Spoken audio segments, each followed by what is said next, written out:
What's up, everybody? Welcome to Podcast Now. I'm Alex. In this video, I want to talk about a pretty interesting interview talking about The Witcher 4 from Video Games Chronicle. Actually, I think one of the most journalistic integrity high sites that are out there, just to kind of throw that personal opinion at you. But I think it's honestly a really good interview. It touches upon a couple different, aspects. We've talked about kind of the size and the quality versus quantity stuff, and that's brought up. But they also brought up, interesting things with Geralt versus Ciri and, not, if you thought it was going to be Geralt, you're not a moron, things like that. I think actually it's a fair interview, and it's a fair kind of response. I think people, if you do read it, you would like it. I'll link it in the description if you guys want to go through it yourself, but I'm going to kind of be taking, snippets of it. I'll read it, and then we'll go over my opinion on it, okay? So, the beginning of it, interview, CD Projekt Red wants The Witcher 4 to be a deeper open world, not just a larger one, and that, that touches upon what we talked about a few days ago, right?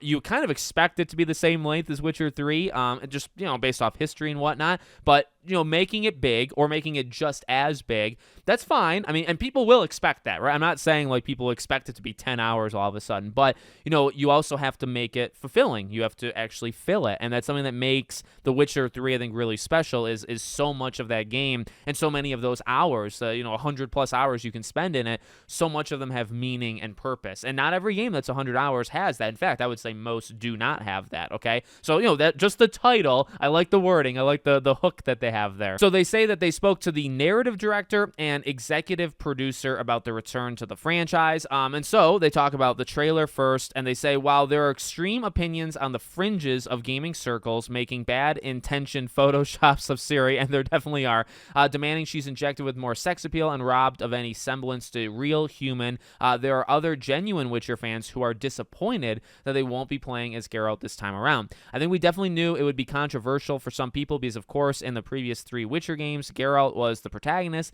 I think everyone loved that. I really loved playing as Geralt, so I think we're aware that if some people think right now that they would still prefer to be him, I do think that's a legitimate concern. So if this is where the concern is, that's valid. The best thing we can do, and I think this is really our goal, is to prove that with Ciri, we can do a lot of interesting things so we can really make it worth it, because this decision to have Ciri as a protagonist wasn't made yesterday. We started making this a very long time ago. Ciri was already being set up as the second protagonist in the novels and as the second playable character in The Witcher 3. So for us, it was really the evolution, the natural evolution of what we've already been making for so long. Also, for people who really love Geralt, it lets us honor that ending that Geralt had in The Witcher 3 and in Blood and Wine. And they say at the same time, of course, with Ciri being at the beginning of her journey as a Witcher, it also lets us tell new stories of what it means to become a Witcher. So for those people who are worried right now, if that comes from a place of passion, I want to say that I think the next time we show the game, our goal is to show and prove that Ciri can be a worthy protagonist for The Witcher 4. Okay, so that was kind of that first part. I want to just kind of talk about that real fast, and we'll go into the length and the quality and stuff like that. So, a little digging, the people that, the Photoshop thing was just kind of weird. I saw that actually online. I mean, look, are there good artists online, and can people make, good, renderings of characters just from their home versus, an entire studio? Yes, I do believe that is possible, but what ends up happening, especially with things like this, it's just AI. That's the first part. The glorified or, beautified character or version of Ciri, it's just this, weird AI stuff. And I mean, look, again, can it not be improved? Many things can be improved, and I think actually any part of this game 2 years out before it comes out can absolutely be improved. Okay, so I'm not sitting here telling you that everything has to be the final product, and if you don't like it, there's no way we can raise the bar whatsoever. But, some people have just taken, I think, a little bit too far. But what I will say, okay, the way they word it and what they specifically say, so they say prove twice, to prove it to people. And they also talk about, if this is how you're thinking about it, then I think there's actually a lot of validity there. And, honestly, I will say, okay, from my perspective, that's kind of where I'm at. Again, I think the face and all that stuff, we talked about that. Does she look a little different? Yes. We've also talked about, look at the Witcher 3's trailer, the CG trailer. Look at how Geralt looks. That's not how he looks in the game. So I think it's just the engine. I think it's just how they make their cinematic, all CG trailers. I do not think it's going to be a one-to-one rendition of her from that trailer to the game. I just don't think that. And you can have whatever opinion you want on the quality, whatever, but but I just don't think this is even the finished product. And the next time we see it will probably be like in-game gameplay. Then we can judge it. That's how I'm kind of looking at it. The other way, though, and I agree with them, right, is like, okay, well, what about just having genuine concern? Like, can they nail it? You know, because you have an amazing character in Geralt. And I mean, I fully expected him to be done. I did not expect to play as him as in 4. I expected to play as Ciri, okay? So, like, I'm not shocked by this decision at all. I thought she was going to be the main character. I thought Geralt would be like the Vesemir type thing. So, like, that was my expectation. That's what they did. I'm not, like, shell-shocked by this. However, okay, maybe some people are, for some reason, maybe they didn't beat The Witcher 3.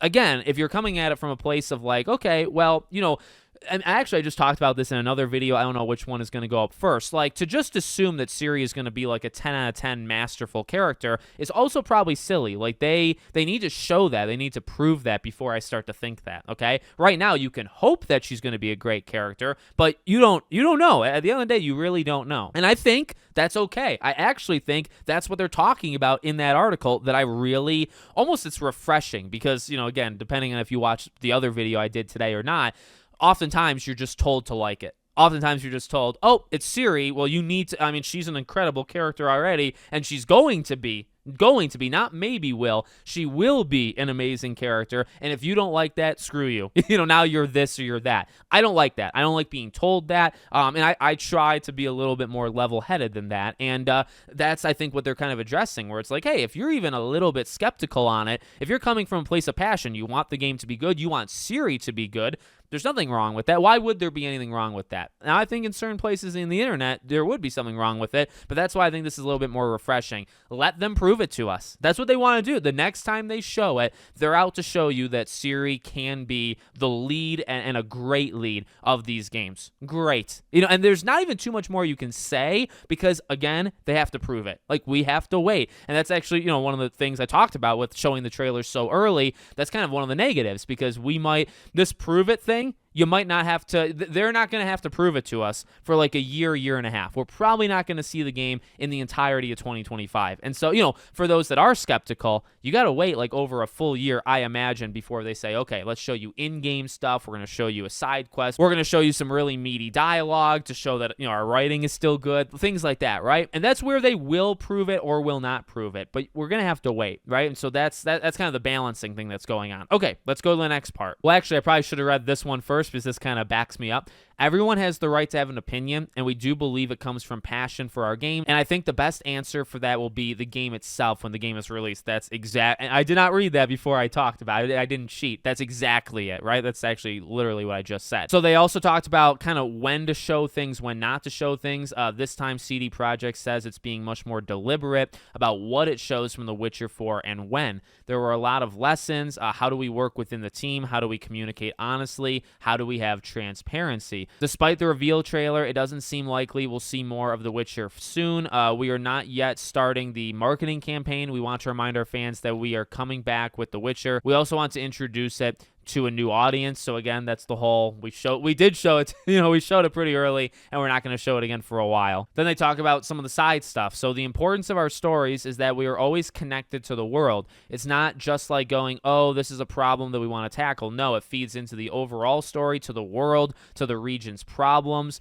So we always put those there for the context of the game. And then they talk a little bit about the size. The open world doesn't necessarily need to be bigger and bigger and bigger, but the open world can be deeper and more immersive, more systematic. I think that's something that's really exciting to look at. I would say making a feature for the game is not about making the best feature ever. It's about making the best feature in the time you have. It's more about the ambition of having really complex and immersive things going on and not necessarily the actual size. Of course, it's a single-player open-world action RPG. It's going to be big. We always say that whatever we do, we want to have it be meaningful. And it means it can be only so much that is actually meaningful and interesting. Once we would have to start repeating stuff, I think that's when it's too big. That was incredibly hard for me to say. I think that took me 6 different tries to actually say it. But I do agree. I do agree with that idea of like, well, again, it's the quality over quantity. And it's also like, well, when you start repeating stuff, you know, I don't know. I don't want to go too deep into it. But, you know, when you have big games, right, 50, 60, 70-hour games,